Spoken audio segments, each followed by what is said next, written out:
Selamat malam, Pak. Saya Peter Wijaya dari kelompok Agama Buddha akan menjelaskan dua hal yang berhubungan dengan agama Buddha. Yang pertama, apa pengertian yang kudus atau yang suci atau yang transenden menurut agama Buddha? Jadi sekarang saya akan menjelaskan dulu apa itu transenden. Dalam sejarah kehidupan manusia, sejak lama manusia memiliki kepercayaan akan yang suci atau yang transenden, yang selalu hadir dalam kehidupan manusia secara simbolis. Misalkan batu besar, pohon besar, peristiwa aneh, maupun fenomena alam. Segala sesuatu yang diyakini menjadi manifestasi dari kehadiran yang transenden akan dikuduskan, dihargai, atau masuk dalam ritual keagamaan. Karena kepercayaan dasar bersifat subjektif, objektif, namun tidak universal, maka tidak semua fenomen atau benda-benda alam memiliki nilai yang sama bagi orang atau keyakinan agama. Transenden terdiri dari dua kata, yaitu kata trans yang berarti seberang, melampaui, atas, dan kata skandere yang berarti memanjat. Jadi transenden merupakan cara berpikir tentang hal-hal yang melampaui apa yang terlihat yang dapat ditemukan di alam semesta.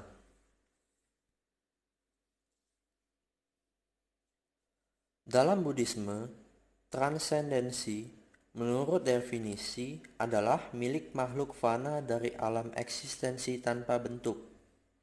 Namun, meskipun makhluk seperti itu berada di puncak samsara, Buddhisme menganggap perkembangan transendensi bersifat sementara dan sebagai cul desak spiritual yang, oleh karena itu, tidak menghasilkan lenyapnya samsara secara permanen.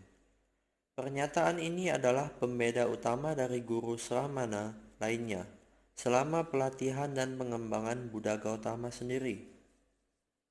Alternatifnya, dalam berbagai bentuk Buddhisme Theravada, Mahayana, terutama Tanah Suci dan Zen, dan Vajrayana, gagasan transendensi terkadang mencakup penerapan soteriologis. Kecuali Tanah Suci dan Vajrayana, peran yang dimainkan oleh makhluk-makhluk transenden adalah minimal dan paling tidak hanya sementara. Namun beberapa umat Buddha percaya bahwa nirvana adalah suatu keadaan transendental yang abadi di luar nama dan bentuk. Jadi bagi umat Buddha ini, nirwana adalah konsep utama transendensi. Interpretasi yang lebih umum dari nirwana dalam Buddhisme adalah bahwa ini adalah penghentian ketiadaan permanen dari sesuatu, yaitu penderitaan, dan oleh karena itu, ini bukanlah keadaan yang dapat dianggap transenden. Pencerahan primordial dan dharma terkadang digambarkan sebagai transenden, karena mereka dapat melampaui semua penghalang samsara. Selanjutnya, saya akan menjelaskan waktu-waktu suci dalam agama Buddha. Yang pertama yaitu hari suci Waisak. Di hari suci Waisak atau Visakha Puja memperingati tiga peristiwa suci yang terjadi pada pribadi guru besar Buddha Gotama, yaitu Pangeran Siddhartha lahir di Taman Lumbini tahun 623 sebelum Masehi. Betapa Gotama mencapai bodhi atau penerangan sempurna di Bodhigaya pada usia 35 tahun. Buddha Gotama mencapai parinibbana atau mangkat di Kusirana pada usia 80 tahun. Peristiwa suci Waisak mengajak umat Buddha untuk merenungkan dan menghayati kembali perjuangan hidup Buddha Gotama, seorang putra mahkota Siddhartha Gotama yang dibesarkan dengan segala kemewahan di dalam istananya. Ternyata rela meninggalkan semuanya itu demi cinta kasihnya kepada semua makhluk. Beliau pergi meninggalkan istana bukan karena terpaksa atau dipaksa, juga bukan karena kepentingan pribadi. Beliau pergi meninggalkan istana dan segala kesenangan duniawi karena dorongan untuk mencari sesuatu yang hakiki. Beliau berjuang dengan gigih dan pantang menyerah dalam upaya mencari jalan yang dapat membebaskan makhluk dari segala bentuk penderitaan. Yang kedua yaitu Hari Suci Asada. Peristiwa Suci Asada merupakan peristiwa yang mempunyai arti yang amat penting, bahkan mempunyai nilai keramat bagi kemanusiaan. Sebab dengan terjadinya peristiwa Asada itulah, mereka sampai saat ini, umat Buddha, masih dapat mengenal Buddha Dhamma yang merupakan rahasia hidup dan kehidupan ini. Buddha Dhamma yang indah pada awalnya, indah pada pertengahannya, dan indah pada akhirnya. Hari Suci Asada memperingati 3 peristiwa penting, yaitu khotbah pertama Sang Buddha kepada 5 orang pertapa di Taman Rusa Isipatana, terbentuknya Sangga Biku yang pertama, dan lengkapnya Tiratana atau Triratna, Buddha, Dhamma, dan Sangha. Yang ketiga yaitu Hari Suci Katina. Hari Suci Katina atau Katina Puja merupakan hari bakti umat Buddha kepada Sangha. Sangha merupakan persaudaraan para biku atau bikuni. Sangha merupakan lapangan untuk menanam jasa yang tiada taranya di alam semesta ini. Sangha merupakan pewaris dan pengamal Buddha Dhamma yang patut dihormati. Dengan adanya Sangha yang anggotanya menjalankan peraturan-peraturan kebikuan atau vinaya dengan baik, Buddha Dhamma akan berkembang terus di dunia ini. Sangha merupakan pemeliharaan kitab suci Tipitaka atau Tripitaka. Yang keempat yaitu Hari Suci Magha Puja. Hari Suci Magha Puja memperingati 4 peristiwa penting, yaitu 1250 orang biku datang berkumpul tanpa pemberitahuan terlebih dahulu. Lalu mereka semuanya telah mencapai tingkat kesucian arahat. Mereka semuanya juga memiliki 6 abhina, dan mereka semua ditabiskan oleh Sang Buddha dengan ucapan Ehi Biku. Demikianlah penjelasan saya tentang 2 hal yang berkaitan dengan agama Buddha. Terima kasih.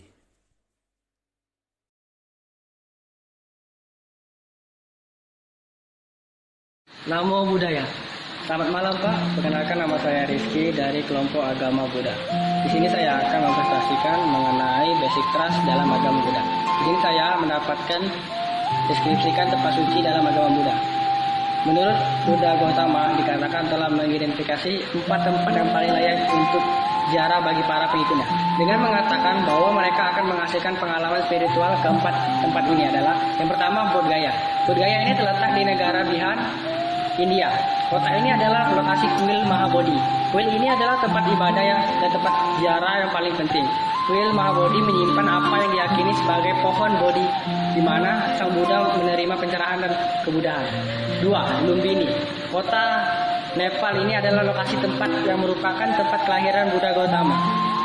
Di kita ini terdapat kuil Maya Dewi yang menghormati Dewi Maya, ibu Sang Buddha. Ketiga, Sarnath. Sarnath atau secara formal bernama Isipatana adalah kota di negara bagian utara Pradesh, India. Kota ini adalah kota di mana Buddha Gautama menyampaikan ajarannya kepada para muridnya untuk pertama kalinya. 4. Kusinara.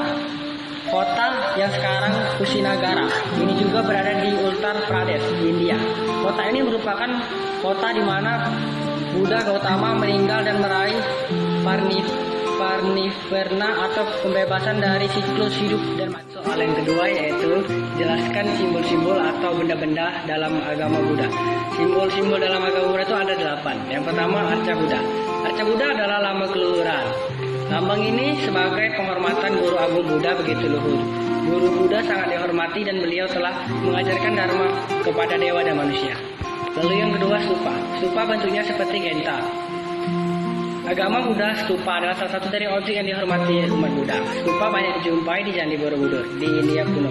Bangunan stupa ini digunakan makam atau tempat penyimpanan atau sebagai kalangan bangsawan atau tokoh tertentu. Lalu yang ketiga, cakra atau roda dhamma. Cakra ini memiliki 8 jari-jari yang tujuannya sebagai kebenaran dan juga simbol perputaran ajaran agama Buddha dalam berlanjutnya demi kebahagiaan semua makhluk. Lalu yang keempat, teratai. Teratai putih melambangkan bodi atau Sanskerta untuk pencerahan murni, melambangkan tubuh, pikiran, dan jiwa bersama dengan kesempatan spiritual dan perdamaian sifat seseorang. Lalu yang kelima, pohon bodi.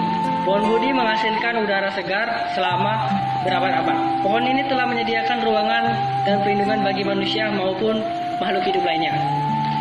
Bodi keagungannya dan kebijaksanaan Agung Buddha, pohon bodi ini juga dilambangkan sebagai pohon kehidupan. Menghormati pada pohon bodi merupakan salah satu cara untuk menunjukkan rasa penghormatan dan syukur kita kepada umat Buddha. Lalu yang keenam, jejak kaki Buddha. Jejak kaki Buddha ini adalah guru agung Buddha. Ini sangat dihargai di seluruh negara Buddha. Tanda-tanda ini baik untuk diperlihatkan di tengah telapak kaki ini maupun menunjukkan 3 telapak kaki, pula 2, 108 atau 132.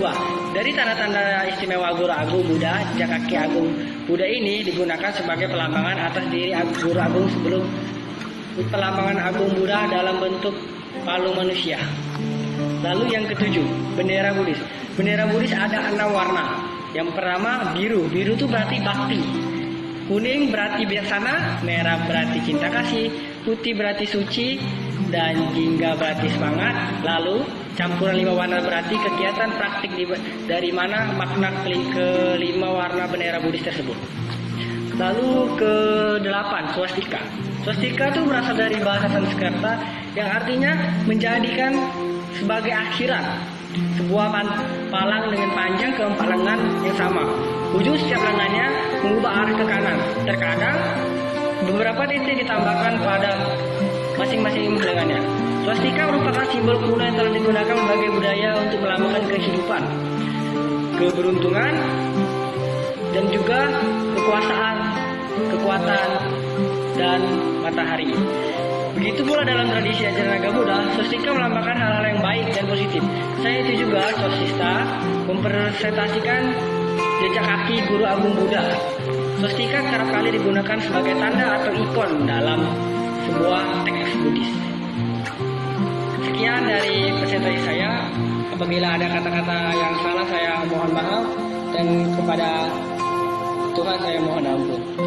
Namo Buddhaya, salam kebajikan. Terima kasih.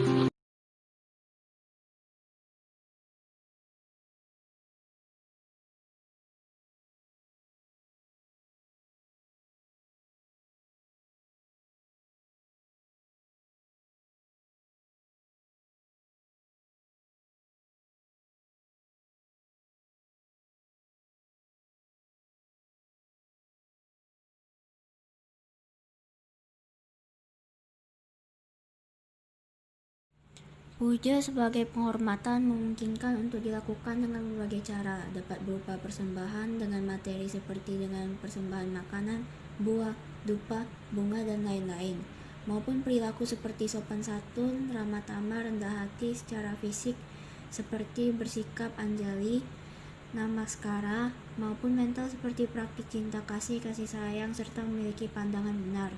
Penghormatan yang diperkenalkan oleh Buddha adalah penghormatan yang wajar serta didasari oleh pengertian yang benar dan ditujukan kepada sesuatu yang memang layak untuk dihormati.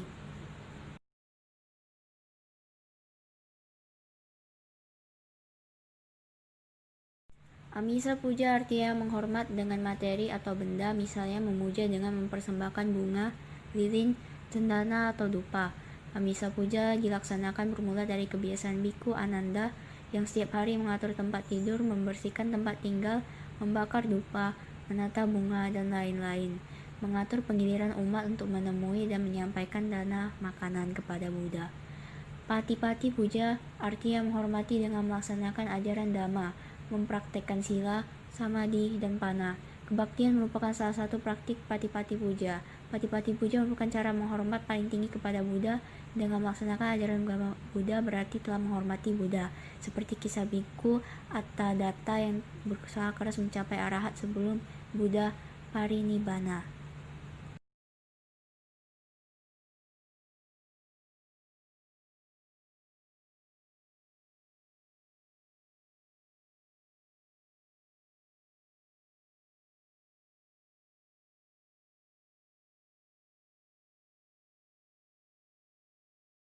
Sikap batin dalam melaksanakan puja. Puja dapat dilaksanakan dengan perorangan atau kelompok. Maka yang melaksanakan puja perlu mempersiapkan batinnya untuk dipusatkan kepada objek tertinggi Triratna, Buddha, Dhamma, dan Sangha. Buddha dihormati sebagai objek tertinggi karena Buddha yang dimaksud adalah mencakup pengertian pencapaian penerangan sempurna. Buddha adalah penemu jalan kesucian, guru, dan penunjuk jalan kesucian. Dhamma dihormati sebagai objek tertinggi sebagai kebenaran mutlak yang telah ditemukan Buddha.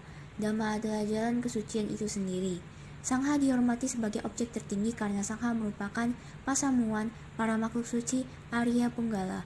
Mereka telah mencapai tujuan atau telah memasuki jalan untuk mencapai tujuan. Arya Sangha adalah pengikut sejati ajaran itu. Sikap fisik melaksanakan puja berikut.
Vihara adalah tempat pelaksanaan puja yang merupakan kompleks bangunan yang mempunyai sarana lengkap yang meliputi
Cetia adalah bangunan yang lebih kecil daripada vihara yang biasanya hanya terdapat bakistala untuk melaksanakan kebaktian.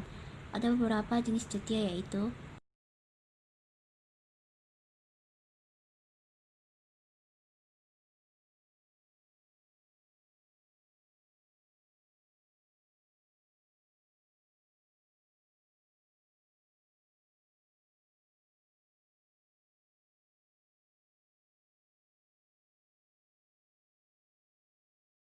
altar merupakan tempat meletakkan simbol-simbol lambang kesucian agama Buddha, seperti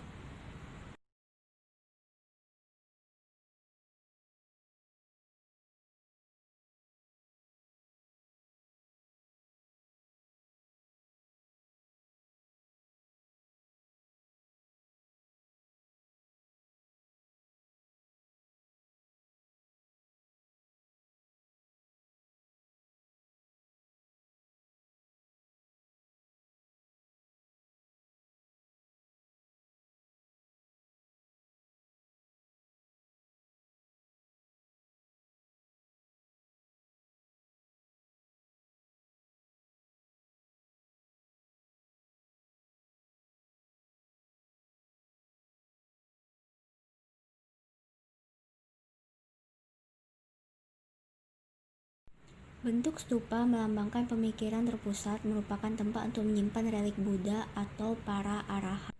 Pagoda memiliki fungsi yang sama dengan stupa, yaitu untuk menyimpan relik orang suci yang merupakan budaya dari Cina. Bangunannya selalu ganjil dan ujungnya runcing.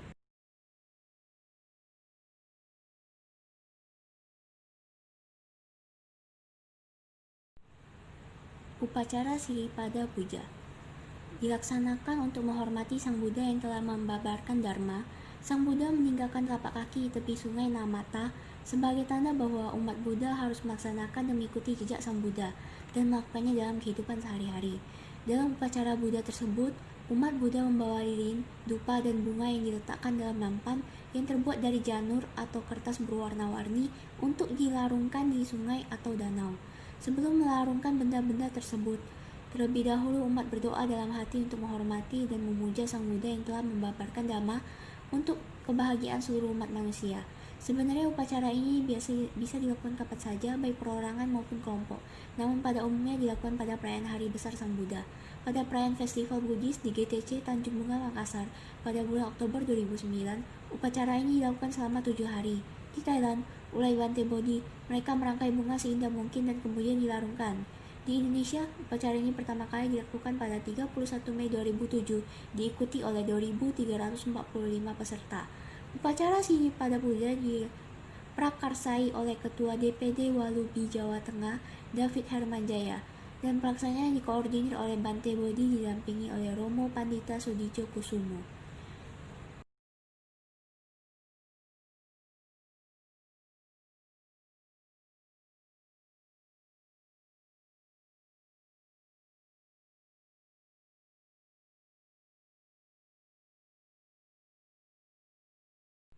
Pandangan agama Buddha mengenai alam semesta bahwa alam semesta ini sangat luas dengan banyak tata surya yang jumlahnya tidak dapat dihitung.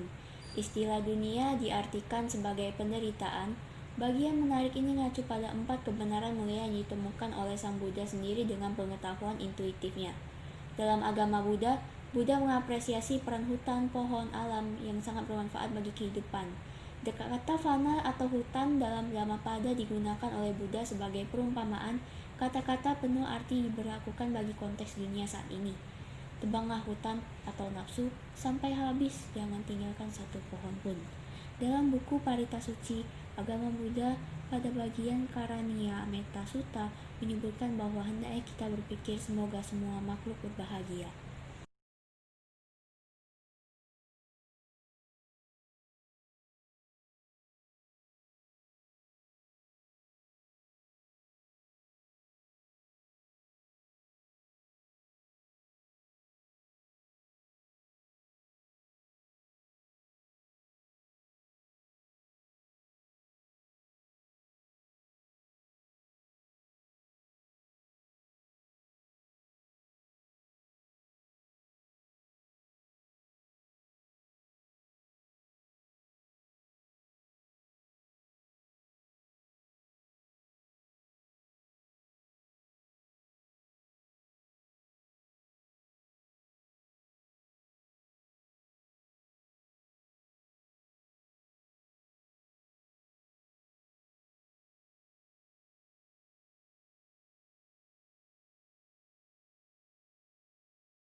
Hal ini berarti bahwa agama Buddha menolak terjadinya pencemaran maupun perusakan alam dan segenap potensinya. Buddha juga telah mengajarkan aneka bentuk galaksi yang ada di alam semesta ini sebagaimana yang ada pada Avatamsaka Sutra bab 4. Putra-putra Buddha, sistem-sistem dunia tersebut memiliki aneka bentuk dan sifat-sifat yang berbeda. Jelasnya, beberapa di antara bulat bentuknya, beberapa di antara tidak bulat dan tidak pula segi empat. Ada perbedaan tak terhitung. Beberapa bentuknya seperti pusaran, beberapa seperti gunung kilatan cahaya, beberapa seperti pohon, beberapa seperti bunga, beberapa seperti istana, beberapa seperti makhluk hidup, beberapa seperti Buddha. Galaksi yang terbentuk seperti pusaran termasuk galaksi kita sendiri, yaitu Bima Sakti, dan galaksi terdekat yaitu Andromeda. Galaksi yang terbentuk seperti makhluk Hidup termasuk diantaranya galaksi nebula, kepala kuda. Hal yang paling mengagumkan adalah sang Buddha telah mengetahui berbagai bentuk galaksi yang keberadaan galaksi-galaksi tersebut baru bisa diketahui para ilmuwan dewasa ini dengan teleskop paling canggih.